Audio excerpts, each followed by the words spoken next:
Na moral, deixa o like. E aí, de boa, lá vamos eu para mais um capítulo do mangá One Piece. E antes de entrar no capítulo, trago uma imagem que o Oda deixou para fãs colorir. Encontre se puder, deixei naquele lugar. Dito isso, temos a capa. Nela tem o Luffy amassando Mochi, ou como era esperado, destruindo o copo do pilão de 3 coelhos.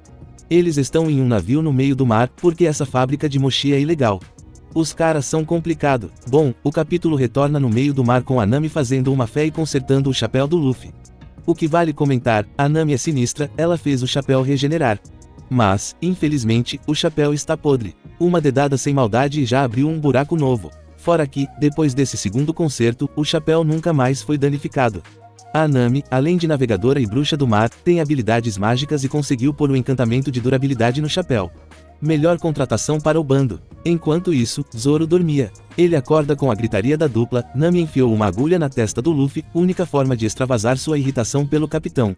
Agora acordado, Zoro sente fome e pediu comida para Nami e tomou primeiro um esporro. Uma loucura que passa despercebido. Zoro e Luffy estavam boiando no mar sem água ou comida. Esse mangá deveria ter no máximo 10 capítulos. Sem a Nami, esse bando estava destinado a fracassar. Mas bem, Nami fala que eles têm que conseguir comida e água, sem isso não dá pra navegar. Ela está carregando um pouco e dá um pão para o Zoro. Pão seco e tem que lamber os beiços. Enquanto o Zoro come feliz, o Luffy encontrou uma ilha. A Nami não queria ir até ela, usando um binóculo, ela viu que a ilha era deserta, mas foi só ela tirar o olho por 2 segundos das crianças e já era. Quando ela percebeu, Luffy já estava remando na direção da ilha. Luffy queria tentar encontrar um novo membro para o bando e o Zoro deu apoio na ideia de ir na ilha, já que a Nami tinha razão e eles precisavam coletar comida. Com certeza deve ter, nem que seja um coco. Chegando na ilha, Luffy percebeu algo. A ilha é deserta, o que confirma, a Nami é a cientista e o Luffy. Atracados na ilha, o Zoro dormiu, até porque, né? Nami convence a não o acordar, já que o espadeiro ainda não se recuperou da última e o Luffy aceita, mas ainda não desistiu da ilha, ele ainda tem esperança de encontrar pessoas, mas o que a dupla acha é meia dúzia de animais esquisitos. Cobra com orelha de coelho, porco com juba de leão, raposa com rabo e crista de galo. Uma ilha repleta de animais fantásticos. A dupla vai entrando nessa ilha se surpreendendo com as criaturas até que do nada, uma voz manda eles recuarem. A voz diz, vai morrer seus trouxas. Aqui quem fala é o guardião da floresta e o bonde está pesado. Por algum motivo, nem Luffy ou a Nami conseguem focar e perceber de onde a voz vem, mas conversam com o tal guardião que continua ameaçando, dizendo que ficar na ilha é perigoso para a dupla. Mas, de repente, ele pergunta se são piratas. Uma pergunta curiosa. E quando Luffy diz que sim, o guardião responde. Como imaginei, no segundo seguinte, ele ameaça lançar o julgamento da floresta sobre a dupla se não partirem agora mesmo. Luffy não se importa e desafia o guardião ao dizer, ninguém liga. De forma bem agressiva, eu acho, enfim. Nesse momento o Luffy pensou que tinha descobrido a origem da voz.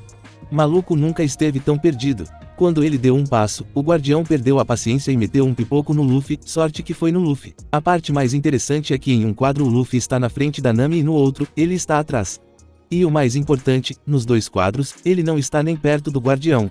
E digo mais, a quantidade de corpos enterrados nessa ilha deve ser sacanagem, porque comida não tem. Maluco trocou 2 palavras e já meteu um tiro no coração do Luffy, gratuitamente. Tirando o fato surpreendente de um guardião possuir um 38 em uma ilha deserta. A Nami surpresa que balas não funcionam no Luffy depois de ver ele ricochetear uma bala de canhão é sacanagem. Mas enfim, ver o Luffy ricochetear uma bala fez o guardião sair do personagem. Nessa que ele dormiu, a Nami apontou na direção de um arbusto crescendo dentro de um baú. Apontando que o disparo veio daquela direção. E para piorar as coisas, o vegetal deixou cair a pistola. Um cenário que se já não era suspeito o suficiente, chegou no ápice com o baú planta correndo por meio metro e caindo de cara no chão. Perceba a mágica da edição. Gaimon cai de cara no chão e no quadro seguinte ele está de bruços. Fora que, como ninguém viu uma planta crescendo em um baú. Tava na cara que era algo suspeito. E foi assim que a dupla conheceu ele, Gaimon, o guardião da ilha. O amigo baú ficou muito chocado ao descobrir sobre o Luffy. Ele confessa que já ouviu falar sobre as tais frutas do diabo, mas nunca viu alguém que comeu uma. O Luffy também comenta que nunca viu alguém preso em um baú e brinca dizendo que o Gaimon parece um filhote de baú. E a resposta do Gaimon é dizer que sua mãe e pai Caixa o criaram desde que era só uma caixinha e seguiu chamando o Luffy de idiota. O Gaimon tem uma personalidade muito parecida com a do Bug. Isso aconteceu pouco, mas o Bug tem essa mania de responder com calma e no segundo seguinte gritar com a pessoa. Isso aparece quando o Luffy pergunta se o Bug vai soltar ele e o Bug diz que sim, de forma calma e engata gritando, acha que sou idiota. Parecido certo, mas algo me deixa curioso. Uma curiosidade que não sei se gostaria de ter uma resposta, mas preso como está, como Gaimon caga e mija. Beleza, ele está meio que de cócoras, então o número 2 vai fácil, inclusive, melhor posição, dizem as más línguas. Dito isso, a rola dele deve estar mirada para baixo ou então, ele se mija todo. Pior, e se de repente ele ficar duro, já pensou a merda?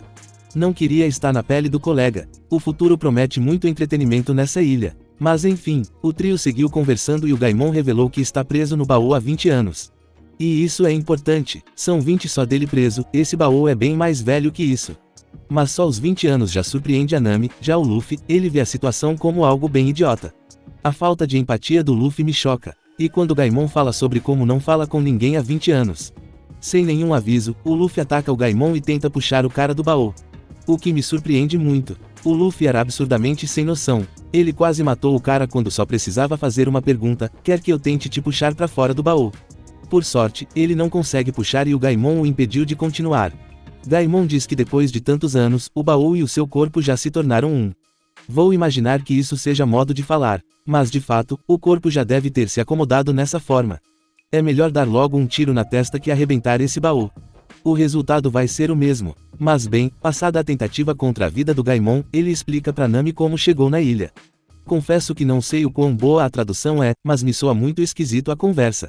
Gaimon começa a falar que era divertido ser pirata e navegar por aí se aventurando por tesouros, mesmo que arriscando sua vida. E de repente ele faz uma pequena pausa e pergunta: vocês têm um mapa?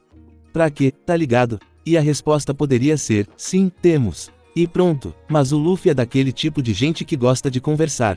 Então, ele responde: temos. Roubamos de um pirata faz algumas horas. Esse mapa é dos bons, tem a rota para chegar na Grande Linha. E isso é muito bom porque, não sei se você sabe, mas estou indo atrás do One Piece, entendeu? Só faltou dizer, e o One Piece está lá, né, na Grande Linha, né? E com essa revelação, Gaimon fica surpreso que o Luffy queira ir para lá. O que também me surpreende. Suponho que todo pirata que nunca foi, queira ir até a Grande Linha. Tô maluco? Mas foi isso. O Gaimon pediu pra ver o mapa e o Luffy deixou. Porém, nenhum dos dois consegue dizer onde fica a Grande Linha no mapa. Chocante, né? Pensar que essa pauta seria trabalhada em One Piece, né? Ter o protagonista como analfabeto é muito importante. Dito isso, outra diferença da animação para o mangá é essa conversa. E se a legenda que vi estava errada, não quero ver a certo. Primeiro que prefiro a conversa que acontece lá, Luffy e Gaimon rindo juntos porque nenhum dos dois sabe ler mapas. Segundo que, já aqui tem uma explicação sobre o mundo de One Piece. Na animação essa conversa não acontece, além disso, Zoro e o cara misterioso, vulgo, o Zop, estavam juntos. Bom, a Nami puxa o mapa e explica ele para a dupla de leigos. Ela primeiro pergunta se Gaimon sabe sobre a Red Line, ou como gosto de chamar, a linha vermelha. Uma faixa de terra que circula o planeta. E veja você, não é uma terra plana. Mas enfim, essa faixa de terra é um continente enorme. Pode não parecer muito vendo no mapa, mas é. Quer dizer, nunca foi mostrado o quão largo a linha vermelha é, só sabemos que é alta pra cachorro. Com isso dito, Nami explica que você deve usar a linha vermelha como referência e desenhar um círculo igual formando um sinal de mais ou um X com a linha vermelha. Essa segunda linha é a tão famosa Grande Linha, um mar gigantesco que supostamente contorna o globo. Ela aproveita para comentar como em 20 anos, ninguém além do Gold Roger, famoso rei dos piratas e seu bando, foram capazes de completar essa rota e dar a volta ao mundo. Ela reforça que essa é a rota mais perigosa do mundo. Luffy ignora a parte mais perigosa do mundo e que só um bando foi capaz de completar a rota, ele foca na parte conveniente que é, o One Piece deve estar lá e só precisamos dar a volta no mundo. Uma confiança retirada da profundeza do buraco que quase nunca vê a luz do sol. Contra a super confiança do Luffy, Gaimon alerta que não é um caminho fácil de pegar e revela que a Grande Linha possui outro nome, o Cemitério de Piratas. Vale dizer que a Grande Linha possui outro nome, mas isso fica para o futuro. No momento, Gaimon comenta como certa vez ele viu um grupo de piratas retornando da Grande Linha. A forma como todos estavam acabados e completamente destruídos o assustou, principalmente a forma como nenhum quis falar sobre a Grande Linha. E vale dizer, esse relato é muito louco, porque para você retornar da Grande Linha você precisa tomar uma decisão muito forte. A probabilidade de conseguir fugir da Grande Linha é muito baixa. Isso vai se tornar mais claro no futuro. Dito isso, esse grupo que o Gaimon viu, fez uma das maiores façanhas que piratas poderiam fazer.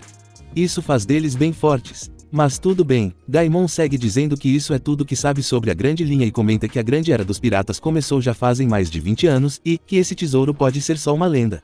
O One Piece é um sonho dentro de um sonho. Porém, Luffy não se importa com isso, mas a Nami reforça o pensamento do Gaimon ao dizer que se alguém encontrou realmente o One Piece, essa pessoa nunca diria. Pelo menos, na sua visão, é algo que uma pessoa inteligente faria. Mas o Luffy não se importa com esses pensamentos negativos e sorrir enquanto diz que tem bastante sorte, então vai acabar encontrando o One Piece. A Nami não entende de onde vem a confiança do Luffy, mas não insiste no assunto. Fica tranquila, meia-noite eu te conto. Pois bem, depois dessa volta inteira, acontece aquilo. Por um passe de mágica, Gaimon se torna tão confiante no Luffy que ele resolve contar o motivo de estar nessa ilha. E com isso descobrimos o porquê ele mudou tão bruscamente de assunto. Ainda que esse balão me soe um pouco confuso. Ele fala que vai revelar e o motivo dele não deixar a ilha é ele ser muito imaturo. Não saber se adaptar a situações diferentes. Aquela puxada que o Luffy deu deve ter soltado algum parafuso. Mas bem, Gaimon revela que 20 anos atrás, o bando no qual fez parte navegou até essa ilha seguindo um mapa. Nesse mapa marcava a existência de um tesouro e por longas 3 semanas, cerca de 200 pessoas procuraram pela ilha inteira. Só nisso aí, já não era para existir animal nessa ilha, mas tudo bem. Nesse sentido, a animação é bem completa. Quando dizem que a animação é um complemento ao mangá, definitivamente, não estão mentindo. Dito isso, depois de 3 semanas, ninguém achou nada. Destaque para o baú quebrado que o capitão pisa, é aí que o Gaimon vai se perder. Quando o capitão desiste da busca e manda todo mundo voltar, ele aparece, Gaimon, um mentiroso 20 anos mais jovem.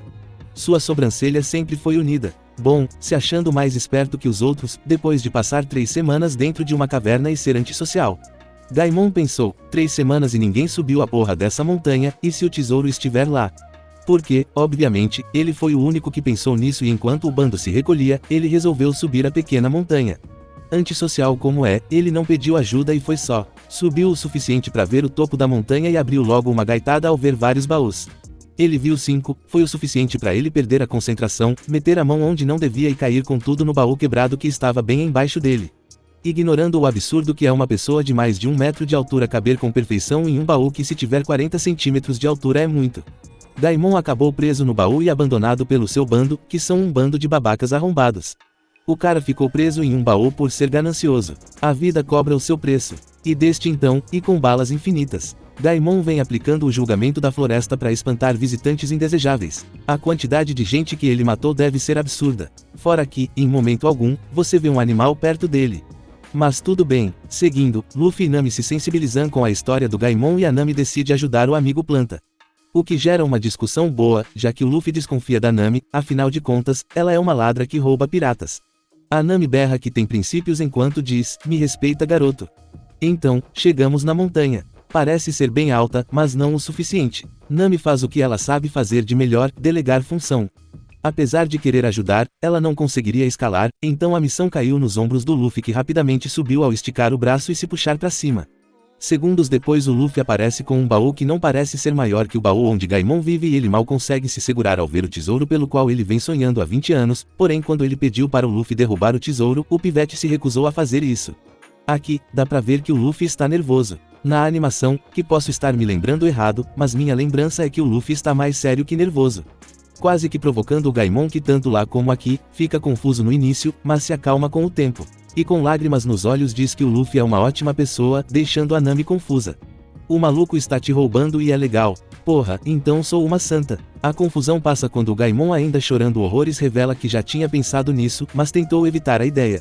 Então ele pergunta, os baús estão vazios, não é? Revelando assim que os baús que ele guardou por 20 anos estavam vazios e, na verdade, já estavam vazios muito antes dele e seu grupo chegar na ilha. Agora, pensa comigo, essa história do Gaimon é uma loucura se você para pra pensar um pouco nela.